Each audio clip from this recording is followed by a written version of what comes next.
Hey, what's up? Andrew Kramer here for VideoCopilot.net. Welcome to After Effects Basic Training. In this series, I'm going to show you how to use After Effects, and hopefully we'll get the basics out of the way so that you can move on to some more advanced things. For example, here are some of what After Effects is capable of. Of course, these are just an example. You can obviously imagine the possibilities. You've probably seen After Effects in the movies, motion graphics, TV, all over the place. It is a powerful compositing and motion graphics package. All right, so with this out of the way, some of you are here because you want to learn After Effects. For others, maybe you lied on your job application or your resume and you said you knew After Effects, so now you're scouring the web for some ways to actually learn it, and you found this great resource. Well, either way, I'm glad you're here. And let's go ahead and dive right into it. So this is After Effects, and if you've made it this far, that's great. It means you got past the tip of the day. So good work, and let's go ahead and move on. First thing we have here is the project window. This is where our media, all of our files, our compositions are all going to be stored. So let's go ahead and import some files now. So I'm going to choose File, Import, File. Now I can do this another way. I can double click in the blank area of the project window. So I'll do that now, and the import dialog pops up. Now we can import any kind of media file for the most part, and we can do that by selecting it and choosing Open. We can also select multiple items at once and choose Open. We can also hold down Control and select specific files, or Shift and select a range of files. You can also go back, hold down Control, and unselect certain files. So it pretty much works like most operating systems, but I want you to know that most of that translates inside of After Effects. Another thing we can do is go outside of the folder and select the folder and choose Import Folder. And this will bring in all of the media items in that folder that are acceptable to bring into After Effects. So now we have a folder inside of our project that has all of our footage. Now we can make another folder by clicking on this folder item, and we can call it Images. Then if we move this Images folder outside of the footage folder, we can then move our cloud JPEG into that folder. So now we've organized our items into subfolders, and this is a good idea for keeping your project organized so you can find things, etc. We can also rename the items in the project window. For example, I can click on this girl.mov, hit the return key on the main keyboard, and type mall video. Now, this doesn't actually rename the actual file, but it does rename it inside of After Effects so you can reference it. Now, when you select an item in your project window, the information shows up in your project panel. We can also right-click, choose Interpret Footage, Main. Now, this is basically like your item properties or your footage properties. We can click on that, and this brings up a dialog that allows us to do a few things. For example, we can conform the frame rate to another frame rate.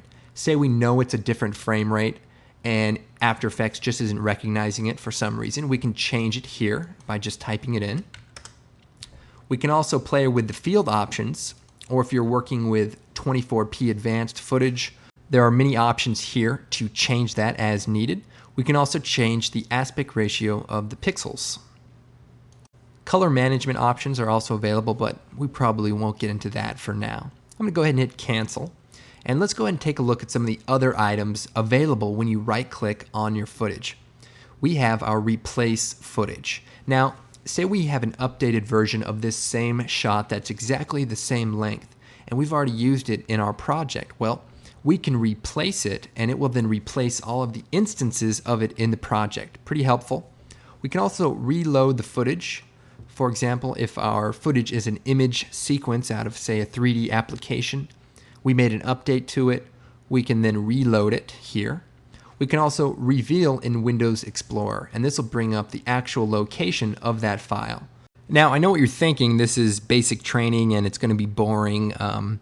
But I got to tell you, it's going to be even more boring than you probably imagine. So I'm sorry about that, but there's just nothing you can do about that. These basics, just got to get it out of the way.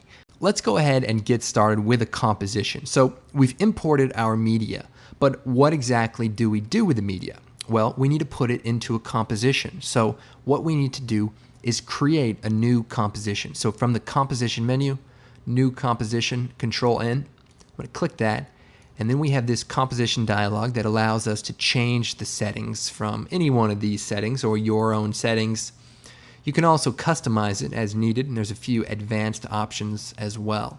For now, I'm going to use the NTSC DV preset, and we can also change the duration. Now, in a video editing application, the duration can be whatever you want it to be. You just keep adding files to the timeline. Well, in After Effects, it's set by the composition. Now, of course, you can go in and change this at any time, but if you know you're working on a 30-second commercial, make it 30 seconds. I'm going to choose OK, and now a new composition is created. We now have our comp monitor, and now we have our comp timeline.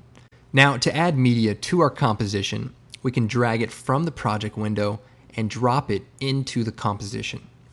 We can also drag it from the project directly to the timeline as well. Now, before I move on, let's take a look at the user interface. Now, I know what you're thinking. What is this guy looking at? Well, let's put that aside for a moment, and let's start with the time controls. Now, in After Effects, most things do not play back in real time, but instead they RAM preview, or in other words, they render to the RAM to allow it to play back in real time. Now, from the time control window, we can click on this RAM preview button, and it'll begin rendering, showing you here by the green, and when it's finished, it'll begin to play back. Now, we can also set the work area. So if we grab this and drag it in, we can render just a specific region. And that's good because that way you can focus on any one part of your entire composition while you work. Now, you can also change the frame rate of the playback, and I'll note that this doesn't change the composition, but just the playback. You can also skip frames in order to make the preview faster, although it will be slightly choppy. Now, the resolution can be set to half or even a quarter, which will allow the RAM preview to be quicker. Sometimes when we're working, our animations don't have to be really high quality. We're just looking at the timing or the overall speed of the animation, and the resolution is nice to be able to adjust. Now, automatic will base itself on whatever the composition is set to. In this case, it's set to full, and that way it will render full. But if you're always working half, it will automatically render it back at half resolution. So, pretty helpful. Now, we have some other time controls here, but frankly, I don't ever use them because if I want to look at something, I generally want to see it in real time. Now, we do have our audio switch, and that will mute audio or allow audio to render as well. And then we have our playback. We can play it back to forth, or play once, or continuously loop. So, pretty helpful, and I recommend you use the 0 key on the number keypad to access your RAM preview in that way. You're going to be a fast keyboard shortcut kind of guy. Now, other things to note in the composition is the zoom. We can change that. We can also roll the middle mouse button, and that will zoom in. You can also hold Alt down, and it will zoom in to wherever the mouse is. Up here to the top is our tool palette. And we also have our workspaces. We can always reset our workspace if they become, unmanageable. And the way the panels work in After Effects 7 and CS3, in which we're in now, is you can kind of move them around, stretch them out, give yourself more space. You can also hit the tilde key, which is the key just next to the number 1 on the main keyboard, and that will zoom into any panel that your mouse is over. And that's helpful for just pulling it up really quick, and then you can zoom in. If you hold down the space bar in the composition window, you can move it around and click and drag, and that way you can kind of, if you're in really close, you can hold down the space bar and move to an area that you want to focus on. And again, we can zoom out and reposition. So really helpful tips that I use a lot in my tutorials and while I'm working as well. Of course, at any time we can go into the composition settings and make adjustments. If we want to increase the size or change the duration, that's all available anytime you need it. Now, another feature I have disabled because I am screen recording is the fast preview preferences. Now, we can set this to off, wireframe, adaptive, or a couple of OpenGL options. What this does if I had a very complicated composition, which I don't. But if I did, if I were scrubbing through this, the resolution would degrade itself to be able to play back relatively quickly. That's what adaptive resolution is all about. Basically, if I'm at full res and I scrub through this, it will go down to quarter res or half res and able to keep up with me scrubbing through it. Now there's also OpenGL, which uses your video card to accelerate the previewing, but sometimes it can be inaccurate to a certain degree. So if something's not looking right, make sure you check adaptive resolution to see if that is the problem. Remember, not all video cards support all of the functions in After Effects. And one other of my favorite tips is if you set your work area, you can right-click on it and choose Trim Comp to the work area. And that will cut the composition so that only that area is the length of the comp. So now we have a 1 second comp rather than a 30-second comp. So very helpful if you're just working on a single shot and you want to focus on it. Now, let's go ahead and move on to some effects.